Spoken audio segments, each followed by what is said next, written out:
भी कर रहे थे, कोशिश भी कर रहे थे, वो सैफुल मलूक खोखर साहब थे। ठीक है।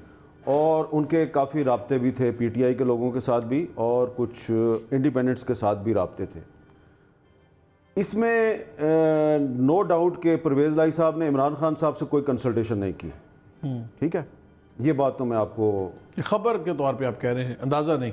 खबर, हाँ मेरी खबर है। ठीक। और ये हॉर्सेस माउथ से मुझे पता है। ठीक है।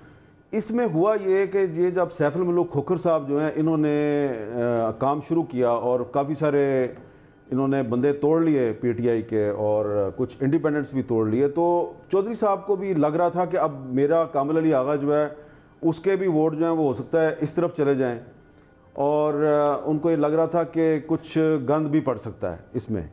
पीपल्स पार्टी का जो उम्मीदवार था वो इतना बड़ा थ्रेट नहीं था। इससे एक अपसेट होने का इम्कान नज़र आ रहा था।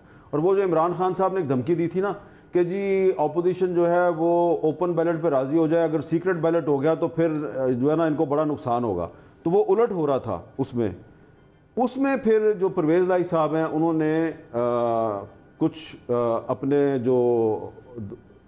जो मेहरबान हैं उनको एतमाद में लेके, और फिर उन्होंने पहले जरदारी साहब से बात की, और फिर जरदारी साहब की आशीर्वाद के साथ फिर मुस्लिम लीग नून से बात की। मरियम नवाज साहबा जो है वो उसमें राज़ी नहीं हो रही थी। मरियम नवाज साहबा ने स्टैंड लिया हुआ था कि सैफुल मलूक खोखर सीट निकालेगा, हमें ये इस पे ये कोई एग्रीमेंट नहीं करना चाहिए। वो अल्टीमेटली फिर जब उनकी सीनियर लीडरशिप जो है उसने कहा कि नहीं, असल इशू जो है वो इस्लामाबाद की सीट है, और अगर हम यहाँ पर थोड़ा सा सेक्रीफाइस करें तो इसके नतीजे में इस्लामाबाद में जो है वो कुछ ऐसी सिचुएशन बन सकती है कि इमरान खान को बहुत बड़ा अपसेट का सामना करना पड़ सकता है, तो वो सीट फिर उनकी चली गई। और सैफुल मलूक खोखर साहब को कहा गया, उन्होंने बहुत रिलक्टेंटली अपने कागजात वापस लिए। तो इसलिए मरियम साहबा जो है उनका जो रिएक्शन है वो बिल्कुल नेचुरल रिएक्शन है, वो इस पर राज़ी नहीं थी। उन्होंने सिर्फ पार्टी की जो लीडरशिप है, जब उन्होंने उनको हुक्म दिया तो वो बात मान गए।